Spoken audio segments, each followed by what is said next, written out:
season with? Yeah, I'm super excited. I think that it's awesome to have the depth where we have it. I think at short, Izzy brought her up. She just really kind of navigates the field for us really well. Her leadership there has been awesome for our underclassmen, and just knowing that we have some younger players on the team. She's really helped to kind of hold it down, kind of keep that calmness in the field, but also, she pushes herself, she pushes her teammates, and so that intensity level at practice is just awesome to see. And then, you brought up Taylor. We have our other pitching Taylor as well, and in the staff just having a little bit of some older young ladies there, it definitely helps. We have experience, but we also have the maturity that we need to hold it down in the circle, because ultimately that's where it starts. And then behind the plate, having Hannah, who's older as well, just having those really important positions in your field be some of your upperclassmen, that really excites me to see, because obviously we're going to face adversity, every team does, but I'm very confident in their ability and their experience to really elevate our team in those moments of where we maybe fall down. I think we're going to get back up pretty quickly. Awesome. And then let's go on to the newcomers. Jill Bishop, Sierra Fuentes Arellano, Anna Novak Palomar, among others. Just talk about the newcomers that are going to be that were added on to this year's team. Absolutely. And how much they're going to make an impact. I'm sorry. Absolutely. I think that the three of them, they're big time for us. Not only are they great athletes, but they're great people.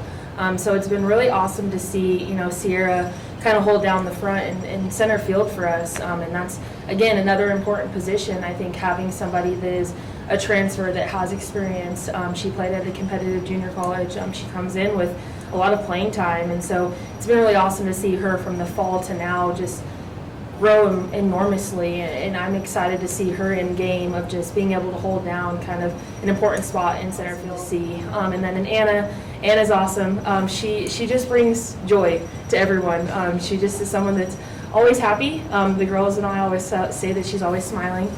So it's really nice to see that, having someone like Anna that in those moments, again, where we're knocked down, or even on the great days, Anna's just always Anna. She's always smiling. She's always happy to be there, and she just brings that every day. Is a blessing to be able to play this sport. And you come to CSU-Pueblo with 1 year of head coaching under your belt at Louisiana Tech. What can fans expect from a Bianca Duran coached team heading into this season? I think the biggest thing that they're going to see is our speed of play. I like to be aggressive. I'm aggressive on the bases. I'm aggressive defensively. I like the girls to just play all out. Big thing that we say on this team is ball out, and that's something that I like to see from the girls. And I think just cohesiveness of the staff and the players, everybody being on the same page, that's something that is really big. We practice hard, we've trained hard, and kind of going into the games, we're just going to play with a lot of heart, a lot of passion, a lot of fight. So I think that's something definitely that people are going to see out of the team, is just our aggressiveness and everything that we do, but also our fight. We're not going to give up. We're not going to roll over. We're going to persevere through whatever we face, but we're also going to be humble when we're winning. You play when you win, when you lose, you're playing the same game.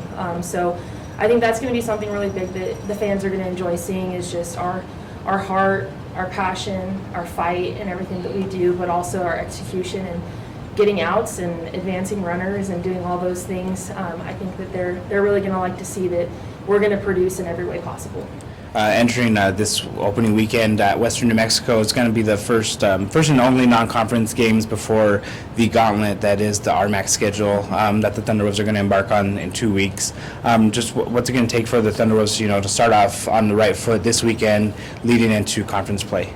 Absolutely. I think the biggest thing going into this weekend is just us playing loose. Obviously, opening weekend it's always one of the toughest, because you kind of tense up and you want to make sure that all the training that you've done, you want it to show right then and there. And so I think just understanding that we're going to face adversity, but it's overcoming that. We got to make sure we're adapting to every situation we're thrown into. And I think that's going to kind of be the biggest thing going into opening weekend, is just, hey, let's give it all we got, let's leave it on the field. And that's got to be the mentality, is if we gave it our all, wins and losses are wins and losses, but if we can leave knowing that, hey, we gave our all to that day, we're winning internally, of we did everything we could. And then I think from there, the nice thing, we do kind of have a weekend off before we start conference, and so I'm really excited about that. Obviously, you finally play an opponent, you're not playing yourself, so you really see where you're at. But I also think that we have a whole weekend and a whole week that we can pre-prepare again for conference to start, kind of knowing where we're at, knowing some areas we got to work through, iron out some kinks here and there, and then just really get going into conference and be ready to go full send. So biggest thing is just I'm just really excited. I love the support that we're already seeing. I think that the fans here are awesome. I think they're diehards, and I'm so excited for them to come out to the softball field. And I'm excited to interact with them as well. We're going to have some cool themes this year. Every weekend is going to have a theme, and I want our girls to just be engaged with the fans and with the kids that come to the games. And we're just going to try to do everything we can to obviously produce for our community, but also involve our community in every game that we play. And I'm just excited to see everybody and start season on our home field.